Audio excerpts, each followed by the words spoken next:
Ngayon ibabahagi ko sa inyo ang isang medical na drama. Ito ang kwento ng isang binata na si Park Shin-on na may sakit na Savant syndrome. Siya ay isang pediatrician na sa kabila ng kanyang mga kapansanan, isa siyang genyo sa medisina. Nagsimula ang drama sa paggising ni Park Shin-on sa umaga, naghahanda siya para sa kanyang pag-alis. Habang naglalakad siya sa isang lumang Niles, bumalik sa alaala ng kanyang pagkabata. Si Park ay naging autistic at nagkaroon siya ng mahirap na buhay. Binubuli siya ng ibang mga bata at ang kanyang ama ay masyadong mapang-abuso. Tanging ang nakatandang kapatid lang ni Park ang nagtatanggol sa kanya. Hanggang sa isang aksident ang nangyari sa isang lumang minahan at namatay ang kuya ni Park. Namuhay ng mag-isa si Park na wala na ang kanyang kapatid at mula noon ay medyo nagkaroon na siya ng obsesyon na maging isang doktor o mas partikular na isang surgeon. Samantala sa lungsod, ang isang magandang doktor na si Choi On-so, ay nagkwento ng nakakatakot na kwento sa mga bata sa hospital. Ito ay bahagi ng kanilang mga paraan upang hikayati ng mga bata na uninom ng kanilang mga gamot ng regula. Sa isang sementeryo, isang lalaki ang naglagay ng puting bulaklak sa isang memorial, ang pangalan ng lalaki ay Kim So. Dumating si Park sa Seoul, naglalakad sa gitna ng maraming tao na may binubulong siya na tila mga bagay na kailangan niyang tandaan. Sa hindi inaasahan, biglang isang aksidente ang nangyari sa isang batang lalaki. Sinubukan ng ilang tao na bigyan ng paunang lunas ang bata.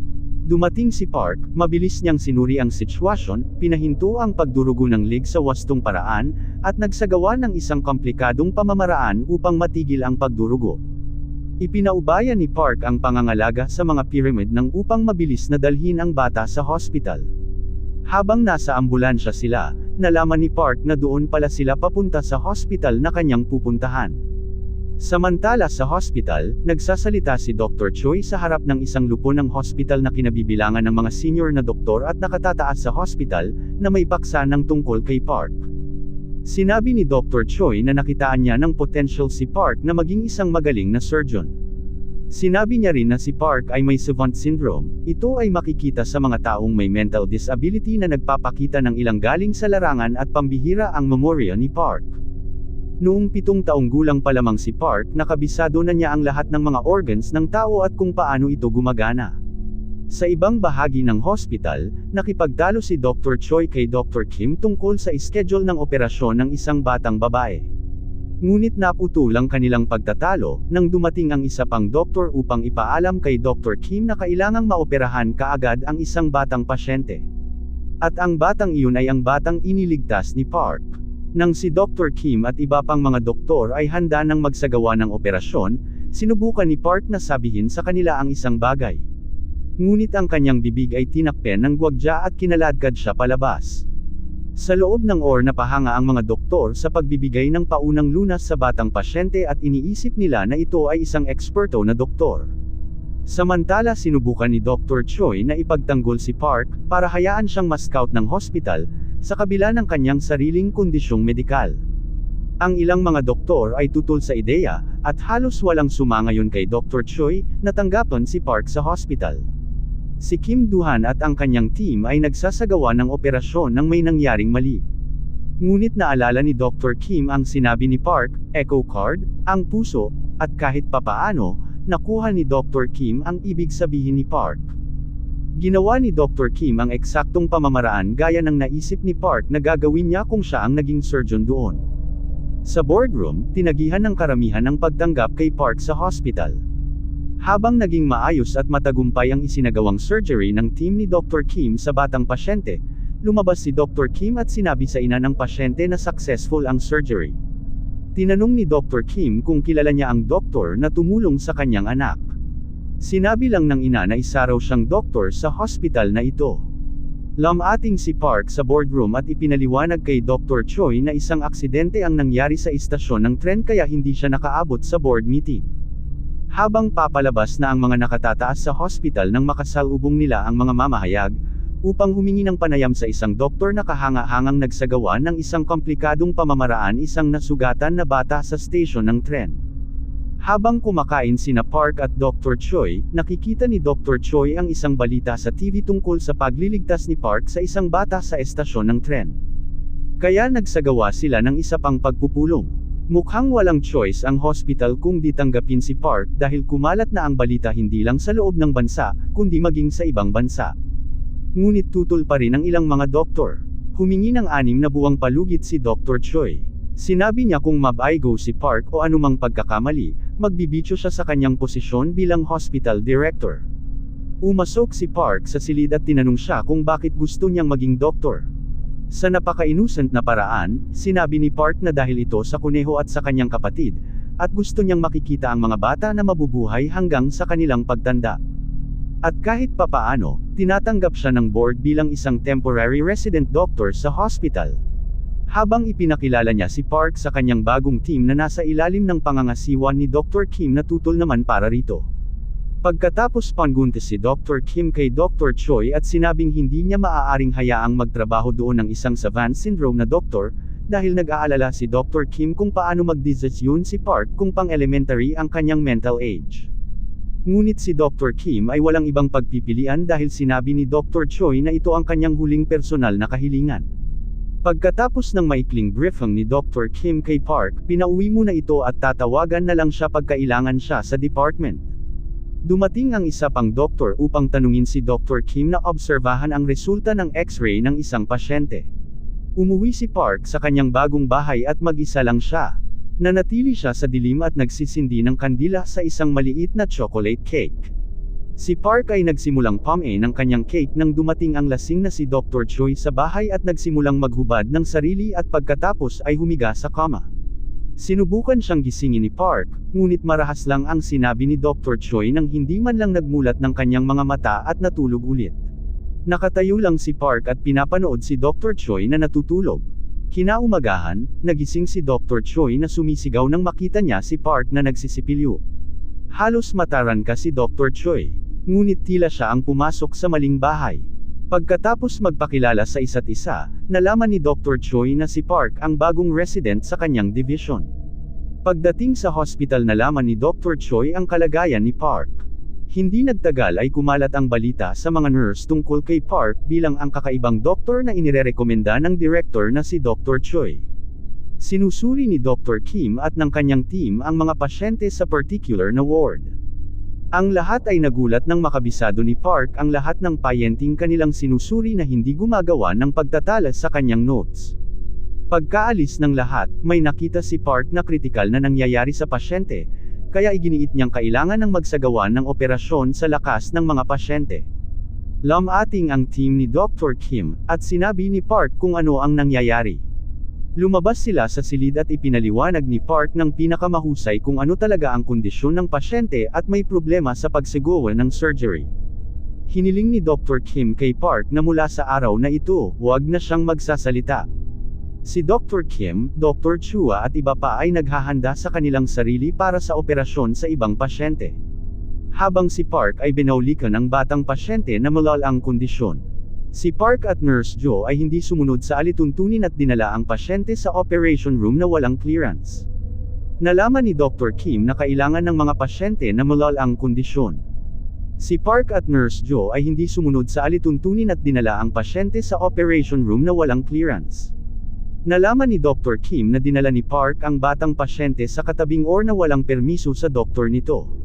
Pinilit ni Park na isagawa ang operasyon, ngunit wala siyang kontrol sa kanyang sarili at hindi mapakali na kinakabahan. Lumating si Dr. Kim at sinigawan si Park, nagpasya si Dr. Kim na magsagawa ng 2 operasyon sa tulong ni Dr. Chua at ng koponan. Ngunit pinalabas doon si Park sa OR. Habang sinasagawa ni Dr. Kim ang surgery nangyari ang isang kritikal na sitwasyon na nagkaroon ng blidang na hindi nila matukoy at huminto si Dr. Kim para mag-isip. Inirekomended sa kanya ni Park ang isang pamamaraan na isinagawa na sa US at tinanggap ni Dr. Kim ang rekomendasyon ni Park. Natapos ang operasyon ng maayos at matagumpay, paglabas sa OR binigyan ni Dr. Kim ng isang malakas na suntok si Park. Dahil galit at maswerte sila dahil nailigtas ang 2 pasyente. Ginamo ni Dr. Chua ang sugat ni Park at sinubukan siyang kausapin, tulad ng pakikipag-usap sa isang batang lalaki. Si Dr. Kim ay maaring isang mahigpit na doktor, ngunit siya ay isang pediatrician din, kaya kahit papaano ay sinubukan niyang maunawaan ang kalagayan ni Park. Nagpasalamat naman ang ina ng batang pasyente kay Park dahil sa kanyang ginawa. Umuwi si Dr. Chua kasama si Park. Sa boss ay tinanong niya kung ano ang kanyang hapunan. Sinabi sa kanya ni Park na ang kanyang menu ay ang lahat ng fast food mula sa malapit na convenience store. Sa kanilang pag-uwi mula sa supermarket, tinukso ni Dr. Chua si Park kung bakit hindi niya ito gin-isang noong isang gabi. Sinabi ni Park na islang niyang titigan ng matagalang mukha ni Dr. Chua dahil sa nagagandahan si Park sa kanya. Makalipas ang araw, nakikipag-usap si Dr. June sa mag-asawa tungkol sa kalagayan ng kanilang sanggol. Wala na raw siyang magagawa sa kalagayan ng sanggol at dapat ay handa na silang pakawalan ang kanilang anak. Narinig ni Park ang lahat ng pag-uusap na ito, samantala nalaman ni Dr. Kim na nasa alanganin ang posisyon ni Dr. Choi dahil kay Park. Pagbalik ni Dr. Kim sa opisina, mukhang masama ang loob niya at mukhang handa na siyang sigawang si Park. Pero pinigilan niya ang kanyang sarili.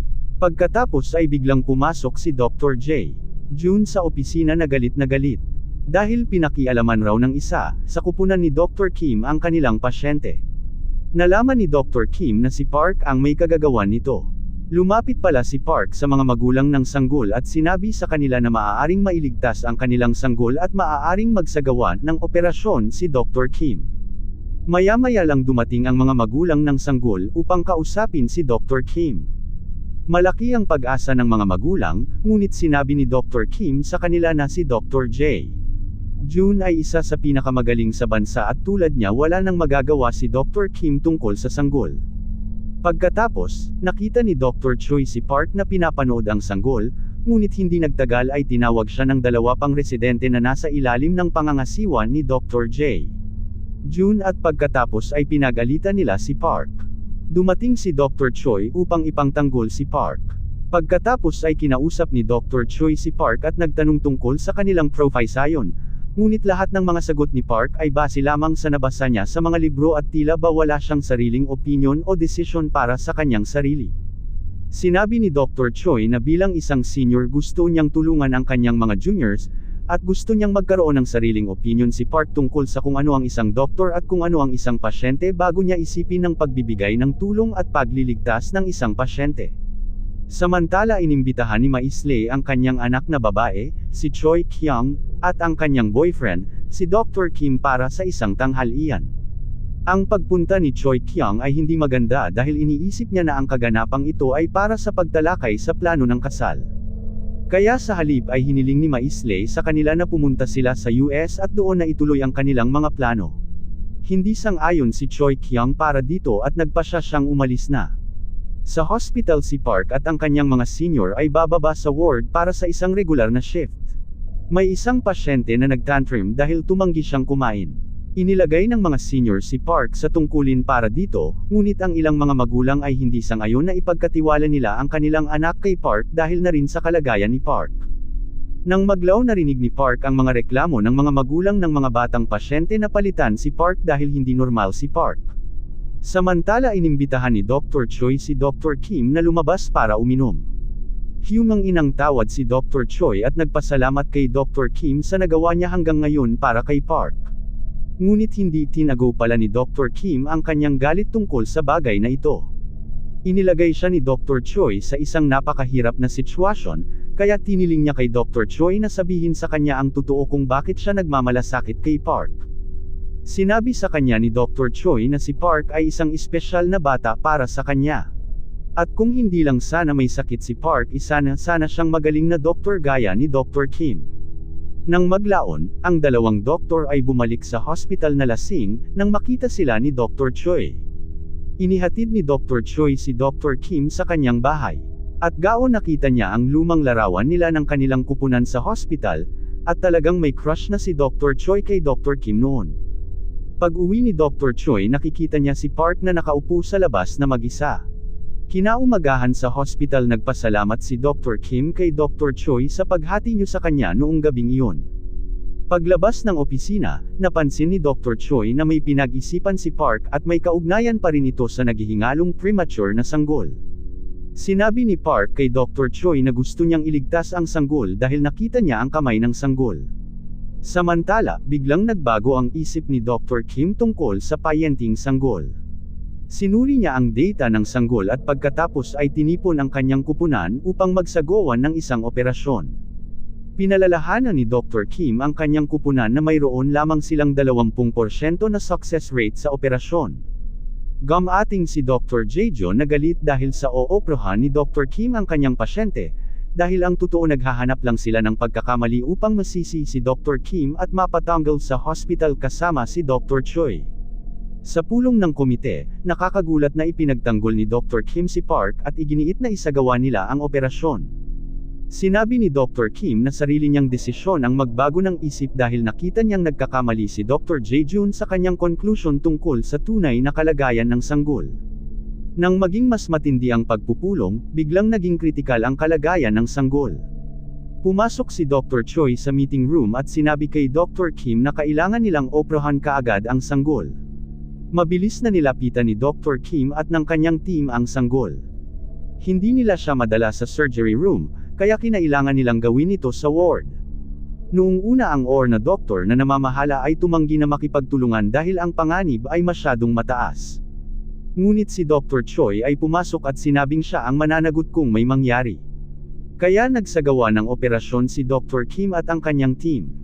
Mukhang maayos ang lahat sa una, ngunit nang malapit nang matapos si Dr. Kim, ginigit ni Park sa kanila na suriin pa ang pasyente.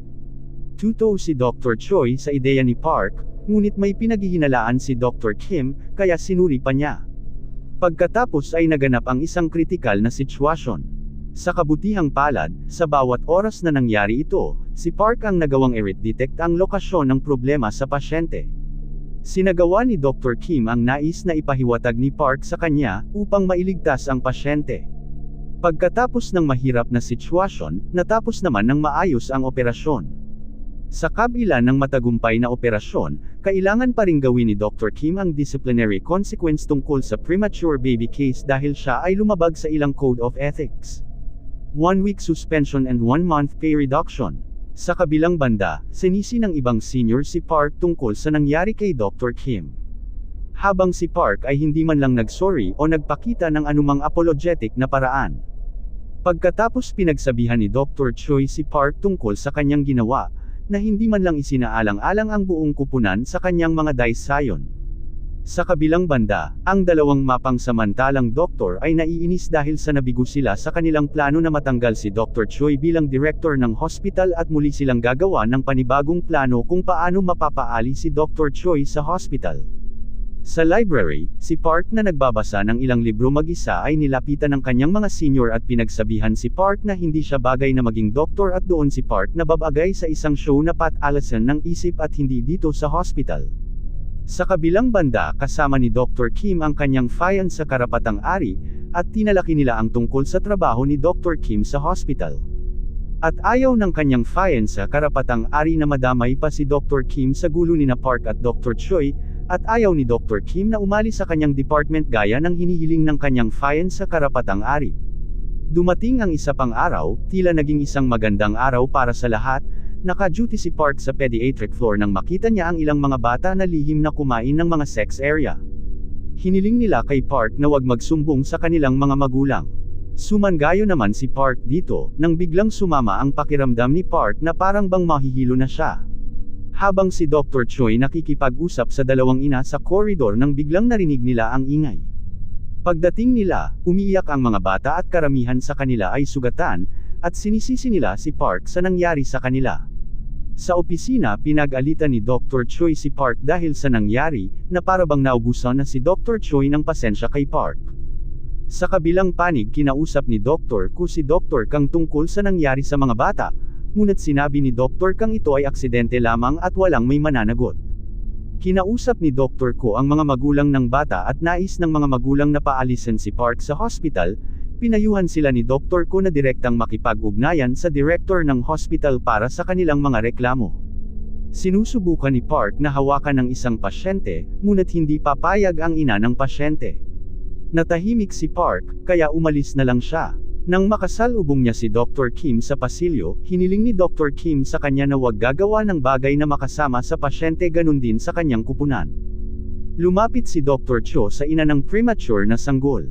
Nakita niya ang isang napakagandang sketch ng isang ina at sanggol. Tinanong niya kung sino ang gumuhit. Sabi ng nanay, si Park. Nais raw ni Park na maging magaling ang sanggol sa paglalaro ng basketball, football, baseball kapag lumaki na ito, dahil humanga siya sa kanyang kamay. Kaya nagpa siya ang mga magulang na pangalanan ang sanggol na Lee Dong-soo sa pag-asang lalago ang sanggol bilang isang napakaaktibang bata.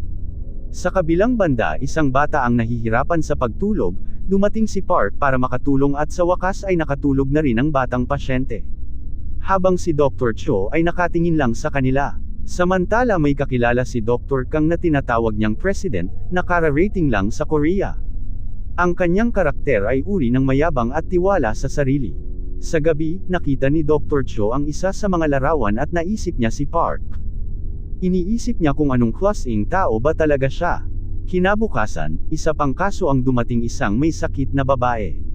Maraming mga hospital ang tumanggi na hawakan siya dahil ang kanyang sitwasyon ay tila napakakritikal. Samantala si Dr. Kim ay gumugugol ng kanyang oras sa labas ng bayan kasama si Choi Kyung. Dumating ang may sakit na babae sa ng Sungwon Hospital. Sinisikap ni Dr. Cho at ng team na hawakan ang sitwasyon. Kailangan nilang maghanda para sa operasyon nang wala si Dr. Kim. Napakakritikal ng sitwasyon. Kinailangan nilang tumawag ng isa pang doktor si Dr. Ko. Mabilis na nalaman ni Dr. Ko ang sitwasyon at tumanggi na gawin ang operasyon dahil sa wala na siyang magagawa pa at huli na ang lahat. Naggalit si Dr. Cho sa kadawagan ni Dr. Ko, at nagpa siya na gawin ang operasyon. Si Dr. Kim ay nanunod kay Choi Kyung na nagluluto nang makakuha siya ng pagkakataong iyan ang mobile phone. Nakita niya ang mga missed call ni Dr. Cho. Sinabi sa kanya ni Dr. Cho ang sitwasyon, kaya nagpa siya si Dr. Kim na bumalik sa Seoul para sa isang operasyon. Ang operasyon ay nagpakabas sa lahat, may nakitang mali si Park sa surgery, at oo tama siya. Hindi nagtagal ay nawawala ang tibok ng puso ng pasyente. Sinubukan ni Dr. Cho na magkapor ngunit, nawala na ang pagtibok ng puso ng pasyente, dumating na si Dr. Kim. Nais ni Dr. Cho na iligtas pa ang pasyente, ngunit wala na siyang magagawa pa. Hindi kayang tanggapin ni Dr. Cho ang nangyari dahil ito ang naging una niyang pasyente. Kahit na anuman ang ating gawin kung ang itaas na mismo ang nagpasya wala na tayong magagawa kundi tanggapin ang kanyang kagustuhan. Kaya kung gusto mo ng mga ganitong content kaibigan, mag-subscribe na rin salamat.